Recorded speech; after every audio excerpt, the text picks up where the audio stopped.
Imagínate estar al borde del mundo, no metaphoricamente, literalmente.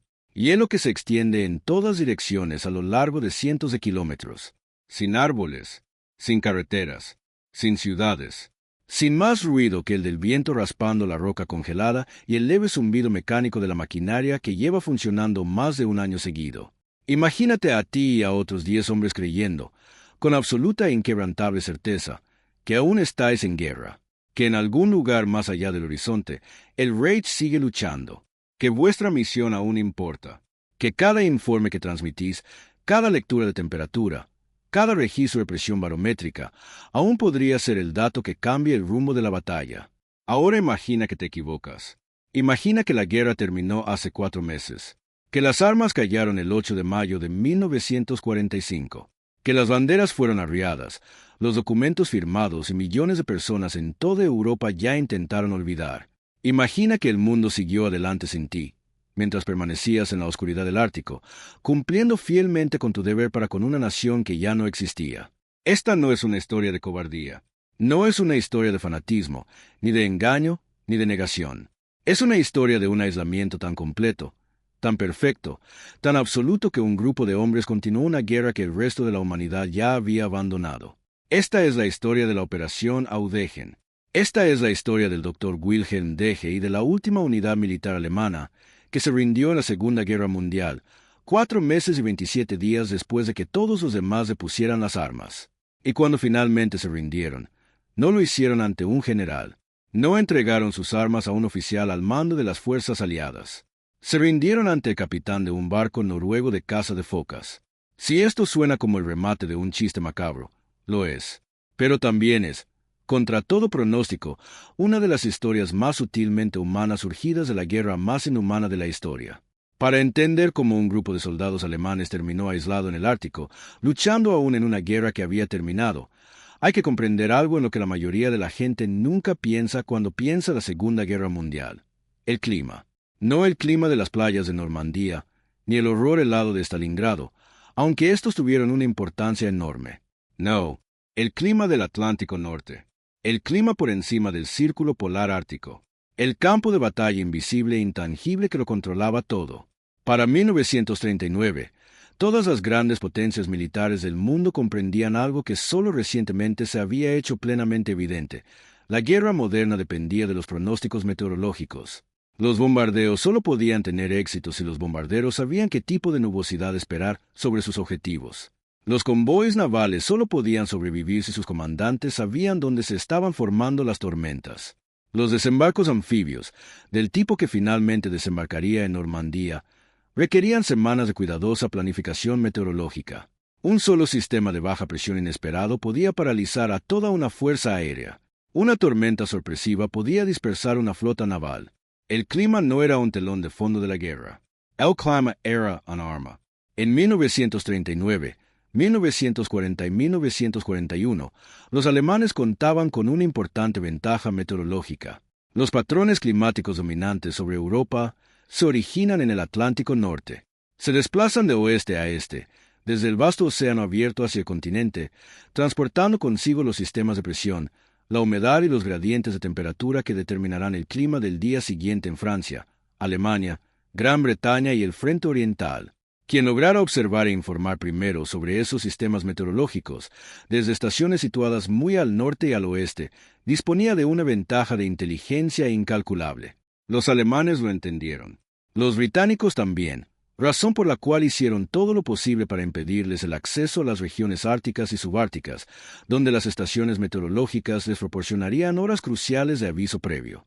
Esas horas adicionales podían marcar la diferencia entre un bombardeo exitoso y una pérdida catastrófica de aeronaves, entre que un convoy de suministros llegara a su destino y se hundiera en el mar, entre lanzar una ofensiva en condiciones ideales y lanzarla en medio de una ventisca.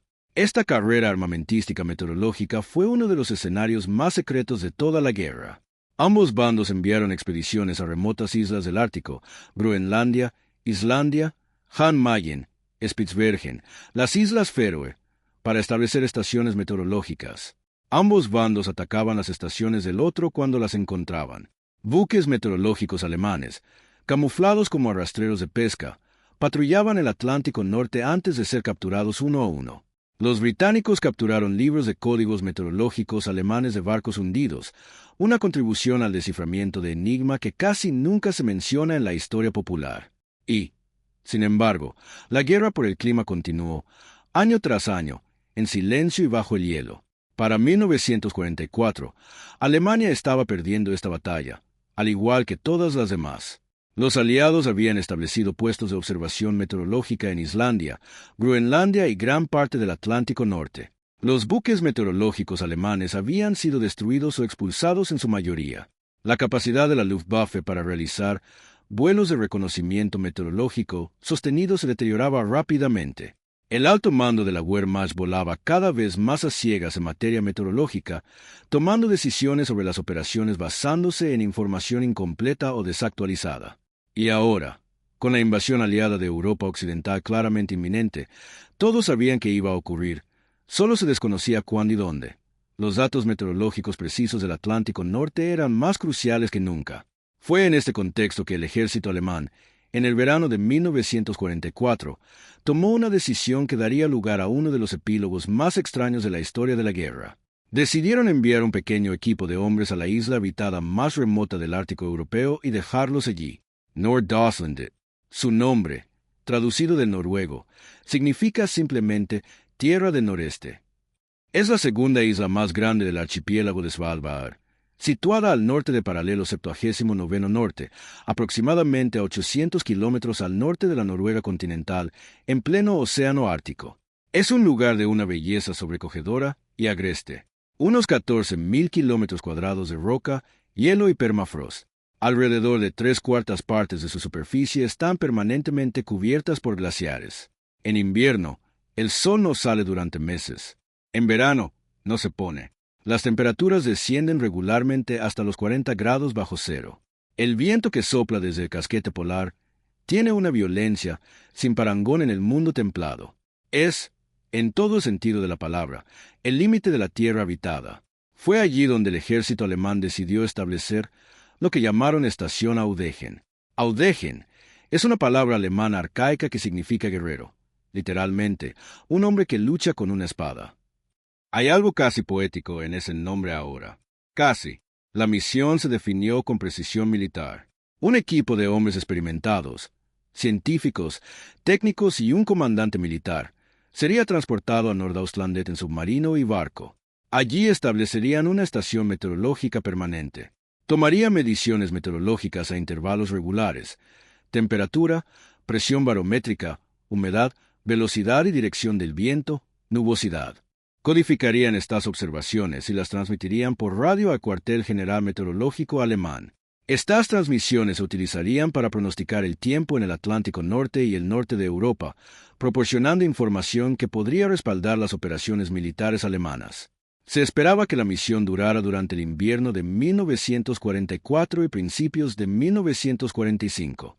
Para la primavera, llegaría un buque de reabastecimiento para reabastecerlos o traerlos de regreso a casa. Claro que nunca llegó ningún barco de auxilio, porque en la primavera de 1945 Alemania se estaba desmoronando. El doctor Wilhelm Deche no era soldado ante todo. Era científico antes que soldado, y en ese orden de prioridades se puede comprender algo esencial sobre el tipo de hombre que era. Nacido en 1910, Deche se doctoró en geografía por la Universidad de Münster. Era geógrafo y meteorólogo y ya había participado en expediciones al Ártico antes de la guerra. Conocía Spitsbergen, conocía el hielo, sabía lo que significaba sobrevivir en un lugar donde la naturaleza misma intentaba acabar con uno con una paciencia y persistencia que ningún enemigo humano podía igualar. Cuando la Wehrmacht necesitó a alguien para liderar la operación Audegen, Deche fue la elección obvia. Poseía las credenciales científicas necesarias para garantizar el cumplimiento de los objetivos meteorológicos de la misión. Tenía la experiencia ártica para mantener a sus hombres con vida durante un invierno polar. Y, según todos los testimonios, tenía el temperamento de un hombre que no se dejaba llevar por el pánico, una cualidad que resultaría no solo útil, sino absolutamente esencial en los meses venideros. Deche reunió un equipo de 10 hombres. No 10 combatientes, ni 10 veteranos curtidos de las SS. 10 especialistas, meteorólogos, operadores de radio, un médico, Hombres capaces de mantener el equipo en condiciones donde metal se vuelve quebradizo y el aceite lubricante se congela en sus recipientes. Hombres que podían convivir en un espacio del tamaño de una gran sala de estar durante meses sin perder la cordura ni matarse entre sí. La dimensión psicológica de la misión era, según el propio Deje, casi tan exigente como la física. En el invierno ártico, no hay a dónde ir. Ningún paseo que no requiera una hora de abrigo para protegerse de temperaturas que matarían a un hombre sin protección en minutos. Ninguna distracción que el mundo exterior pueda ofrecer. Estás encerrado, con las mismas caras, las mismas voces, los mismos ritmos de trabajo, sueño y más trabajo, día tras noche polar, día polar.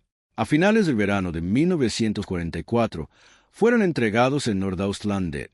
La fecha exacta fue agosto de 1944, el mismo mes en que París fue liberada y el ejército alemán en el frente occidental sufrió el catastrófico colapso del grupo de ejércitos B en la bolsa de Falaise. Mientras 200.000 soldados alemanes eran cercados y aniquilados en Francia, 11 hombres desembarcaban en una isla ártica con cajas de equipo científico, comida enlatada, combustible y suficientes provisiones. Esperaban para pasar el invierno. Deje observó su nuevo hogar. Permafrost, glaciers, playas de grava, osos polares a lo lejos. Svalbard tiene más osos polares que personas, y son depredadores alfa que observan a los seres humanos con un interés tranquilo y evaluador que los viajeros experimentados del Ártico encuentran profundamente inquietante. Puso a sus hombres a trabajar. La estación se construyó gracias a la eficiencia y concentración de hombres que sabían que cada retraso en la construcción era tiempo perdido sin un refugio adecuado en un lugar donde refugio era sinónimo de supervivencia. Construyeron cabañas, instalaron equipos, tendieron cables de antena y probaron el transmisor de radio. En pocas semanas, la estación Audegen estaba operativa. Comenzaron las observaciones meteorológicas regulares. Los informes codificados se transmitían a intervalos programados. En algún lugar del éter, una estación receptora en Alemania registraba los datos y los enviaba a los planificadores meteorológicos. La misión se desarrolló exactamente según lo previsto. El invierno de 1944 a 1945 los envolvió como un manto. El sol desapareció a finales de octubre y no regresó hasta febrero. Durante meses, la única luz fue el azul oscuro de la noche polar, interrumpido ocasionalmente por las etéreas cortinas de la aurora boreal que se extendían sobre sus cabezas en colores que no tienen equivalente exacto en ningún idioma, verdes, rosas y blancos que parecen respirar, palpitar, portar algún mensaje de la atmósfera superior que los seres humanos jamás debieron comprender del todo. Deje mantenía a sus hombres en una rutina estricta. Lecturas meteorológicas a intervalos fijos, sin importar la hora ni las condiciones exteriores. Revisión del equipo. Mantenimiento. Operaciones de radio. El cocinero preparaba las comidas con las escasas provisiones disponibles, y los hombres comían juntos, conversaban, jugaban a las cartas y, como las pequeñas comunidades aisladas a lo largo de la historia, negociaban los contratos sociales tácitos de confinamiento compartido. ¿Quién se quedaba con qué sitio para dormir? ¿Quién era responsable de qué tareas? ¿Cómo se gestionaban los conflictos antes de que se agravaran? Según todos los testimonios posteriores, Deje era un líder capaz y constante, firme sin ser autoritario, con un enfoque científico para resolver problemas y genuinamente preocupado por el bienestar físico y mental de sus hombres. Durante todo este periodo, también estuvieron bajo una amenaza física muy real que nada tenía que ver con la guerra: los osos polares. En Svalbard, los encuentros con osos polares no son curiosidades ocasionales, sino una consideración operativa constante. Un oso polar hambriento que se acerca a un asentamiento puesto de avanzada no es una oportunidad para observar, sino una emergencia que pone en peligro sus vidas. Deje y sus hombres debían mantener guardias armados, nunca moverse entre edificios sin armas y considerar cualquier sonido desconocido en la oscuridad como la posible aproximación de un depredador. Esto no era paranoia, sino el procedimiento estándar en el Ártico. Varios miembros del equipo tuvieron encuentros cercanos con osos durante el invierno, encuentros que, bajo el estrés de una misión ya de por sí difícil, les tensaron los nervios y reforzaron la sensación de estar completamente solos. Porque lo estaban. Completamente solos, sin remedio. Su única conexión con el mundo exterior era la radio. Y durante todo el invierno, la radio les trajo noticias cada vez más difíciles de interpretar, cada vez más contradictorias, cada vez más alarmantes. Informes de ofensivas soviéticas masivas en el este. Informes de avances aliados en el oeste. Informes de contraataques alemanes, de nuevas armas, de acontecimientos políticos que Deje, formado en la ciencia más que en la ideología, filtraba con un riguroso escepticismo hacia la propaganda oficial. Sabía distinguir entre lo que se informaba y lo que probablemente iba a suceder. Podía leer entre líneas los comunicados de la Wehrmacht como un geólogo lee entre las capas de roca, encontrar la verdad tanto en lo que se calla como en lo que se dice. En marzo de 1945, Deje tenía claro, al menos en privado, que Alemania se encontraba en serios aprietos. El frente oriental se había derrumbado desde el Vístula hasta el Oder. Berlín estaba al alcance de la artillería soviética. Los aliados occidentales cruzaban el Rin. No compartió su análisis completo con todos sus hombres. No había ninguna razón operativa para desmoralizarlos. Pero en sus escritos personales, en los cuadernos que llevaba con la meticulosidad de un científico, comenzó a documentar sus preocupaciones sobre lo que traería la primavera. Lo que no podía imaginar era que la primavera no traería absolutamente nada. Abril, mayo. El tráfico de radio procedente de Alemania se volvió cada vez más errático, luego escaso y, finalmente, un día a principios de mayo, cesó por completo. Este fue el preciso instante en que la historia de la Operación Audegen se convirtió en algo más que una misión militar, más que una historia de supervivencia en el Ártico, más que una simple anécdota en la historia meteorológica de la Segunda Guerra Mundial. En el momento en que la radio dejó de funcionar, 11 hombres en el Ártico se convirtieron, sin saberlo, en la última unidad militar alemana existente. El 8 de mayo de 1945, Alemania se rindió incondicionalmente. Karl Donitz, a quien Hitler había designado como su sucesor en los últimos y caóticos días del Reich, firmó el acta de rendición en Reims y nuevamente en Berlín. En su discurso radiofónico al pueblo alemán, Donitz anunció el fin de la guerra. Unidades militares de toda Europa depusieron las armas. Millones de soldados iniciaron el largo e incierto proceso de convertirse en prisioneros de guerra, o simplemente regresar a casa, o intentar encontrar a los restos de sus familias en un continente sistemáticamente devastado. La guerra en Europa había terminado. En Nordaustlandet, a 800 kilómetros al norte de la Noruega continental, Wilhelm Deje y sus 10 hombres no oyeron nada. No oyeron la rendición porque las emisoras de radio de las que dependían para comunicarse estaban en silencio. La red de radio militar alemana había dejado de funcionar. Nadie transmitía en las frecuencias que monitoreaban. No había ningún cuartel general meteorológico alemán que recibiera sus informes.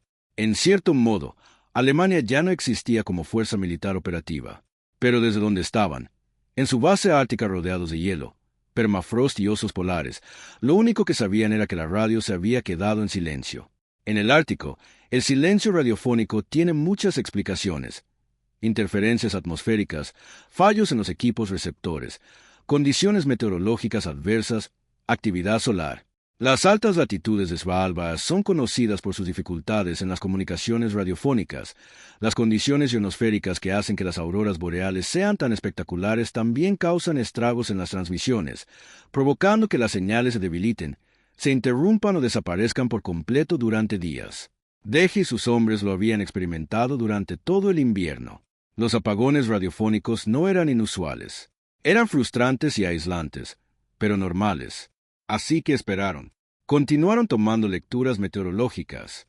Continuaron codificando y transmitiendo sus informes, enviándolos a lo que, sin saberlo, era un vacío. Mantuvieron la estación en funcionamiento, el equipo en buen estado, los turnos de vigilancia en marcha. Cumplieron con su deber, porque, a falta de información que les indicara lo contrario, cumplir con el deber es la única opción racional. Pasaron las semanas. El apagón no cesó. Llegó junio. El verano polar se impuso. El sol dejó de ponerse y el hielo comenzó a ceder, aunque levemente. Junio se extendió hacia julio. Julio hacia agosto. Y aún no había noticias. Ningún barco de reabastecimiento. Ninguna comunicación. Nada. Lo más destacable de Deje es que no entró en pánico. Según revelan sus propios escritos y relatos posteriores, no se dejó llevar por el catastrofismo de una manera comprensible, incluso justificable. Era un científico. Un científico, ante datos incompletos, formula hipótesis, las pone a prueba y permanece abierto a la revisión. Tenía hipótesis sobre lo que podría haber sucedido. Algunas eran correctas, pero no podía estar seguro. Y sin esa certeza, continuó con la misión. Desconocía que Hitler había muerto, fusilado en un búnker de Berlín el 30 de abril, mientras soldados soviéticos luchaban calle por calle en la ciudad. Desconocía que Mussolini había sido ejecutado por partisanos italianos y su cuerpo colgado boca abajo en una gasolinera de Milán. Desconocía que las ciudades japonesas de Hiroshima y Nagasaki habían sido arrasadas por armas de un tipo que el mundo jamás había visto ni vuelto a usar. Desconocía que se estaban organizando las Naciones Unidas, que se estaban preparando los juicios de Nuremberg, que se estaba redibujando el mapa de Europa, que millones de personas desplazadas vagaban por un continente devastado en busca de comida, refugio y alguna razón para creer que valía la pena sobrevivir en el futuro. Sabía la temperatura, la presión barométrica, la velocidad del viento, la nubosidad y el silencio de la radio. Era el 4 de septiembre de 1945, 4 meses y 27 días después del día de la victoria en Europa, cuando un barco noruego apareció en el horizonte.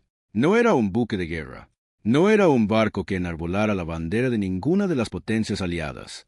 Era el Blasel, un barco de caza de focas, una pequeña embarcación de trabajo de una noruega que apenas se había liberado de la ocupación alemana, que aún se encontraba en los primeros y vacilantes días de la reconstrucción de su vida nacional, tras 5 años de dura ocupación por parte de la misma nación cuyos soldados ahora vigilaban desde la costa de Nordaustlandet. El barco estableció contacto. Y lo que sucedió después es uno de esos momentos históricos que desafían cualquier clasificación sencilla. Porque cuando el capitán noruego le informó a Deje, primero por radio y luego en persona, que la guerra había terminado hacía casi 5 meses, la reacción de Deje no fue la negación ciega y violenta de un fanático.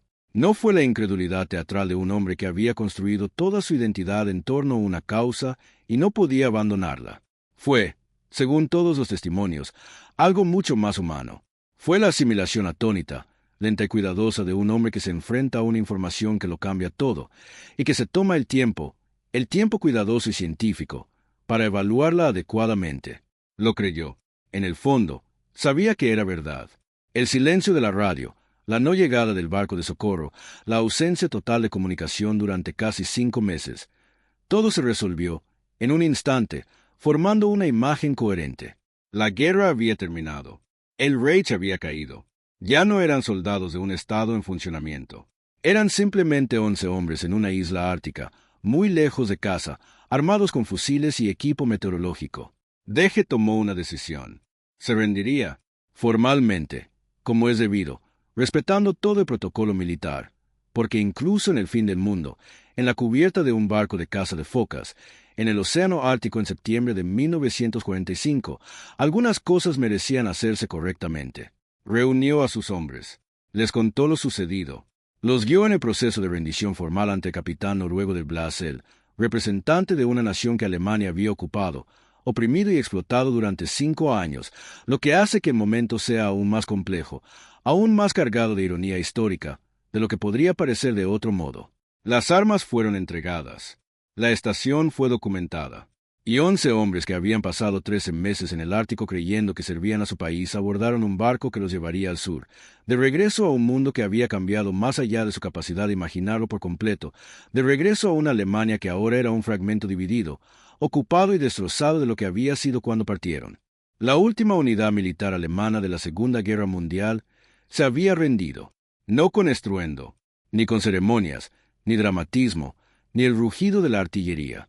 Con un silencioso apretón de manos en la cubierta de un barco de caza de focas, en un mar de hielo, bajo un cielo de septiembre. Cuando Deje y sus hombres regresaron a Alemania, se encontraron con un paisaje que habría sido literalmente irreconocible para cualquiera que se hubiera marchado en 1944. Las ciudades en las que habían crecido, Münster, Hamburgo, Frankfurt, Berlín, en muchos casos, apenas se mantenían en pie. Montañas de escombros, la arquitectura de la catástrofe, millones de personas desplazadas. Las zonas de ocupación dividían el país entre estadounidenses, británicos, franceses y soviéticos, cada uno con sus propias ideas sobre lo que Alemania debía ser. Los juicios de Nuremberg habían comenzado. Hombres que habían dado órdenes, que habían dirigido instituciones, que habían firmado documentos que pusieron en marcha la maquinaria del asesinato industrializado, estaban siendo juzgados en un proceso judicial sin precedentes en la historia del derecho internacional. Deje no estaba entre ellos.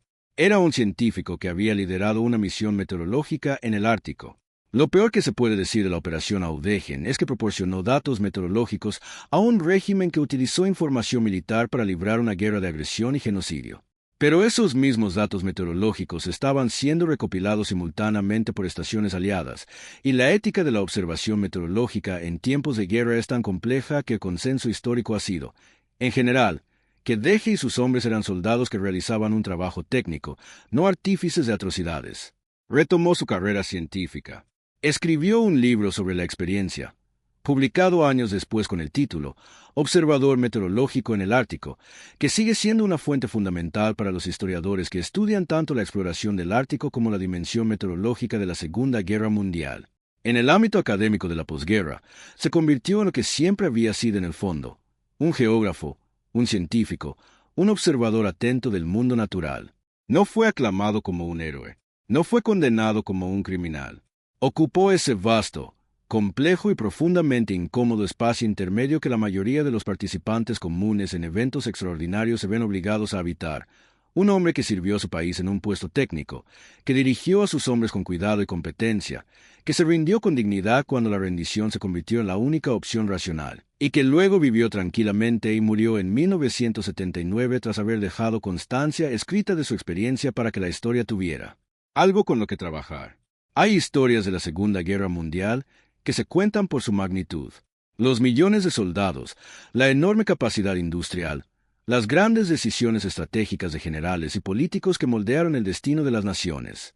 Y luego están historias como esta: 11 hombres, una isla ártica, 13 meses, un barco de caza de focas, y un final tan pequeño, tan silencioso, tan completamente desprovisto de dramatismo, que casi parece burlarse de la inmensidad de todo lo que lo precedió.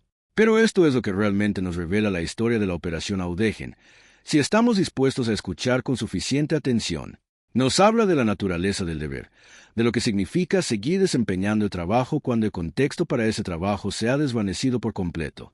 Que lo consideres admirable o absurdo probablemente dice más de ti que de Deje. Nos habla de la naturaleza de la información y de cómo la ausencia de información no es lo mismo que la ausencia de acontecimientos. La guerra terminó independientemente de si esos 11 hombres fueron informados o no. La realidad siguió su curso, sin importar si la radio transmitió la noticia. La lección es sutilmente aterradora.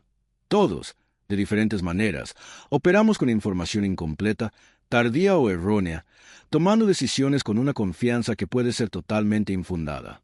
Nos habla del Ártico, esa vasta e indiferente naturaleza salvaje que ha presenciado tanta ambición humana y la ha reducido a una silenciosa insignificancia. Los glaciares del Nordaustlander estaban allí antes de que el primer ser humano dejara su huella en la piedra, y seguirán allí, algo mermados por el calentamiento que hemos provocado, mucho después de que nuestras últimas instituciones se hayan disuelto en el hielo de la historia. Y nos dice algo sobre el final de las cosas. No el final dramático. No el final cinematográfico, el final real, que suele ser silencioso y discreto, y ocurre cuando nadie mira. La Segunda Guerra Mundial, según la historia oficial, terminó el 8 de mayo de 1945 en una sala de conferencias en Reims, con bolígrafos, papeles y hombres exhaustos uniformados. Pero para 11 personas en una isla del Ártico, terminó el 4 de septiembre de 1945, en la cubierta de un barco de caza de focas, con una conversación. No hay ningún monumento a la Operación Audegen. No hay ningún museo dedicado a la última unidad militar alemana en la guerra.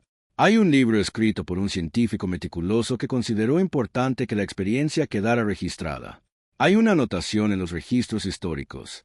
Y hay esto: la próxima vez que consultes el pronóstico del tiempo, la próxima vez que mires su teléfono y veas la temperatura de mañana, y planifiques tu día en consecuencia, sin darle mayor importancia, en algún lugar del trasfondo de ese acto aparentemente trivial se esconde una larga e ininterrumpida cadena de esfuerzo humano, sacrificio, ambición y absurdidad que va desde los barcos meteorológicos en el Atlántico Norte hasta las estaciones meteorológicas en el Ártico, pasando por la vasta e interconectada red global de observación que nos informa sobre lo que se avecina para que podamos estar preparados.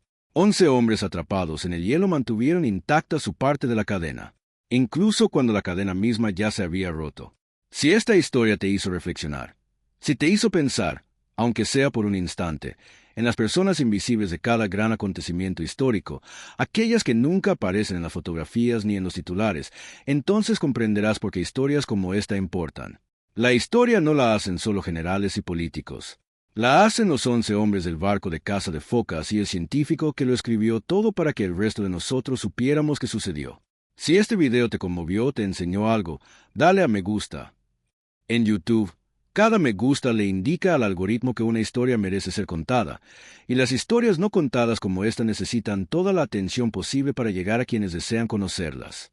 Y si quieres formar parte de una comunidad que busca la historia que todos los demás olvidaron, suscríbete a Historia de Batalla TV. Vamos a los confines del mapa, a los rincones de los registros, a los lugares donde la historia se desarrolló silenciosamente, y la traemos de vuelta. Aquí va mi pregunta, y de verdad quiero saber qué opinas en los comentarios. Si fueras Wilhelm Deje, tras 5 meses de silencio, te enteraras de que la guerra había terminado, ¿cuál sería tu primer pensamiento? ¿Alivio? ¿Tristeza? ¿Ira? ¿Algo más difícil de definir? Cuéntame. La última unidad militar alemana de la Segunda Guerra Mundial se había rendido, no con estruendo, ni con ceremonias, ni dramatismo, ni el rugido de la artillería, con un silencioso apretón de manos en la cubierta de un barco de caza de focas, en un mar de hielo, bajo un cielo de septiembre. Cuando Deje y sus hombres regresaron a Alemania, se encontraron con un paisaje que habría sido literalmente irreconocible para cualquiera que se hubiera marchado en 1944. Las ciudades en las que habían crecido, Münster, Hamburgo, Frankfurt, Berlín, en muchos casos, apenas se mantenían en pie. Montañas de escombros, la arquitectura de la catástrofe, millones de personas desplazadas. Las zonas de ocupación dividían el país entre estadounidenses, británicos, franceses y soviéticos, cada uno con sus propias ideas sobre lo que Alemania debía ser. Los juicios de Nuremberg habían comenzado. Hombres que habían dado órdenes, que habían dirigido instituciones, que habían firmado documentos que pusieron en marcha la maquinaria del asesinato industrializado, estaban siendo juzgados en un proceso judicial sin precedentes en la historia del derecho internacional. Deje no estaba entre ellos. Era un científico que había liderado una misión meteorológica en el Ártico. Lo peor que se puede decir de la operación Audegen es que proporcionó datos meteorológicos a un régimen que utilizó información militar para librar una guerra de agresión y genocidio. Pero esos mismos datos meteorológicos estaban siendo recopilados simultáneamente por estaciones aliadas, y la ética de la observación meteorológica en tiempos de guerra es tan compleja que el consenso histórico ha sido, en general, que Deje y sus hombres eran soldados que realizaban un trabajo técnico, no artífices de atrocidades. Retomó su carrera científica. Escribió un libro sobre la experiencia, publicado años después con el título Observador Meteorológico en el Ártico, que sigue siendo una fuente fundamental para los historiadores que estudian tanto la exploración del Ártico como la dimensión meteorológica de la Segunda Guerra Mundial. En el ámbito académico de la posguerra, se convirtió en lo que siempre había sido en el fondo, un geógrafo, un científico, un observador atento del mundo natural. No fue aclamado como un héroe, no fue condenado como un criminal.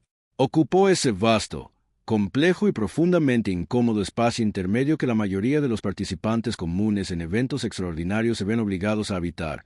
Un hombre que sirvió a su país en un puesto técnico, que dirigió a sus hombres con cuidado y competencia, que se rindió con dignidad cuando la rendición se convirtió en la única opción racional, y que luego vivió tranquilamente y murió en 1979 tras haber dejado constancia escrita de su experiencia para que la historia tuviera algo con lo que trabajar. Hay historias de la Segunda Guerra Mundial que se cuentan por su magnitud. Los millones de soldados, la enorme capacidad industrial, las grandes decisiones estratégicas de generales y políticos que moldearon el destino de las naciones. Y luego están historias como esta: 11 hombres, una isla ártica, 13 meses, un barco de caza de focas, y un final tan pequeño, tan silencioso, tan completamente desprovisto de dramatismo, que casi parece burlarse de la inmensidad de todo lo que lo precedió. Pero esto es lo que realmente nos revela la historia de la Operación Audegen, si estamos dispuestos a escuchar con suficiente atención. Nos habla de la naturaleza del deber, de lo que significa seguir desempeñando el trabajo cuando el contexto para ese trabajo se ha desvanecido por completo. Que lo consideres admirable o absurdo probablemente dice más de ti que de Deje.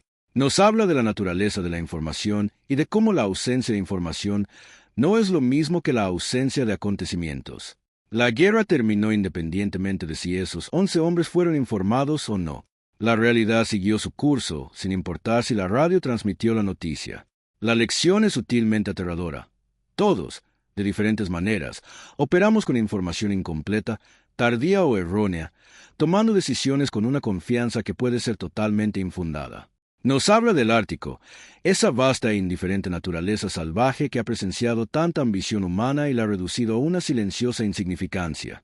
Los glaciares del Nordaustlander estaban allí antes de que el primer ser humano dejara su huella en la piedra, y seguirán allí, algo mermados por el calentamiento que hemos provocado, mucho después de que nuestras últimas instituciones se hayan disuelto en el hielo de la historia. Y nos dice algo sobre el final de las cosas. No el final dramático. No el final cinematográfico, el final real, que suele ser silencioso y discreto, y ocurre cuando nadie mira. La Segunda Guerra Mundial, según la historia oficial, terminó el 8 de mayo de 1945 en una sala de conferencias en Reims, con bolígrafos, papeles y hombres exhaustos uniformados. Pero para 11 personas en una isla del Ártico, terminó el 4 de septiembre de 1945, en la cubierta de un barco de caza de focas, con una conversación. No hay ningún monumento a la Operación Audegen. No hay ningún museo dedicado a la última unidad militar alemana en la guerra. Hay un libro escrito por un científico meticuloso que consideró importante que la experiencia quedara registrada. Hay una anotación en los registros históricos. Y hay esto. La próxima vez que consultes el pronóstico del tiempo, la próxima vez que mires tu teléfono y veas la temperatura de mañana, y planifiques tu día en consecuencia, sin darle mayor importancia, en algún lugar del trasfondo de ese acto aparentemente trivial se esconde una larga e ininterrumpida cadena de esfuerzo humano, sacrificio, ambición y absurdidad que va desde los barcos meteorológicos en el Atlántico Norte hasta las estaciones meteorológicas en el Ártico, pasando por la vasta e interconectada red global de observación que nos informa sobre lo que se avecina para que podamos estar preparados. 11 hombres atrapados en el hielo mantuvieron intacta su parte de la cadena, incluso cuando la cadena misma ya se había roto. Si esta historia te hizo reflexionar, si te hizo pensar, aunque sea por un instante, en las personas invisibles de cada gran acontecimiento histórico, aquellas que nunca aparecen en las fotografías ni en los titulares, entonces comprenderás por qué historias como esta importan. La historia no la hacen solo generales y políticos. La hacen los 11 hombres del barco de caza de focas y el científico que lo escribió todo para que el resto de nosotros supiéramos qué sucedió. Si este video te conmovió, te enseñó algo, dale a me gusta. En YouTube, cada me gusta le indica al algoritmo que una historia merece ser contada, y las historias no contadas como esta necesitan toda la atención posible para llegar a quienes desean conocerlas. Y si quieres formar parte de una comunidad que busca la historia que todos los demás olvidaron, suscríbete a Historia de Batalla TV. Vamos a los confines del mapa, a los rincones de los registros, a los lugares donde la historia se desarrolló silenciosamente, y la traemos de vuelta. Aquí va mi pregunta. Y de verdad quiero saber qué opinas en los comentarios. Si fueras Wilhelm Deje, tras 5 meses de silencio, te enteraras de que la guerra había terminado, ¿cuál sería tu primer pensamiento? ¿Alivio? ¿Tristeza? ¿Ira? ¿Algo más difícil de definir? Cuéntame.